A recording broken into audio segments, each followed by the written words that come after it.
Heavy. Bored.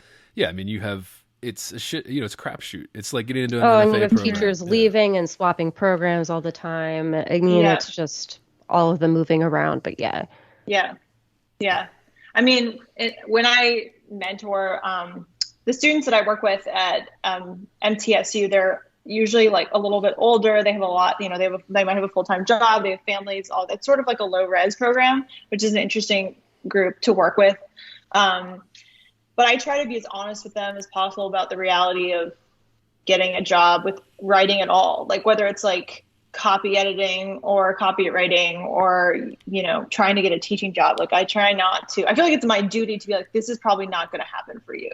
Like, right. I'm not going to, I'm like, I'll fully support and like, be like, if your writing is wonderful and great and like you should deserve, like I write letters of recommendation all the time. Like I'm not against like supporting writing, but also I'm not going to bullshit you about what your career viability is in the writing world. Like I would be a disservice. It's cutthroat. I mean, it keeps shrinking too. I want to get to this eventually, but we can get to it now. Fuck it. With just everything's kind of crumbling. Like people aren't buying books. They're not reading books, which is really the big thing. And it just, there's less reward even if you do make it all the way to the end of that tunnel. So like, I say this is the issue with MFA programs. Not necessarily, but like it is this kind of, once you're in an MFA program and you're trying to get to that world, you are competing with even your teachers because the rewards are so few.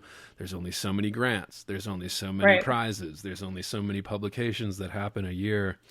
You're fighting with everybody else. You're in the ring with your mentor, advisor, all of that. So there's this less of this kind of taking you under a wing and like guiding you through this. Like I always say, and I'm interested about this too. I want to get to like how you got your book and all this publication process and all that. But like, even the simple things like, I mean, maybe this is just a fantasy I'm making up, but I always hear like writers of a generation ago, the Gen X writers, they'll say, they went to a writing, not even an MFA, just like a good undergrad writing program or something. The professor was working with them for 4 years. They saw their book and they're like, hey, this is actually pretty good manuscript.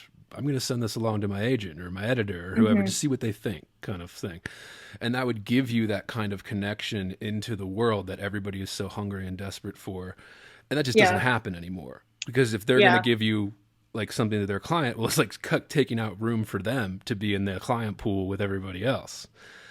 Not that it's like malicious, not that people are doing this, like you can't do it, but like there is that level of we're competing. Like it's not everybody gets to have the prestige or the publications or I don't know. Yeah. I mean, I don't know the ins and outs of that, but I feel like the writing world and the MFA world is so competitive and sort of like, I don't know. To me, I feel like there's a false sense of like, there's not enough room for everybody in an MFA program. Like, I don't know if you both feel that way or if it's justified. I'm like, there's like a competitiveness built in that I feel like prevents like honest, like decent relationships from forming in MFA sometimes. It's like, even if one person gets an agent, doesn't mean someone else isn't going to get an agent. It's like, like, I don't know.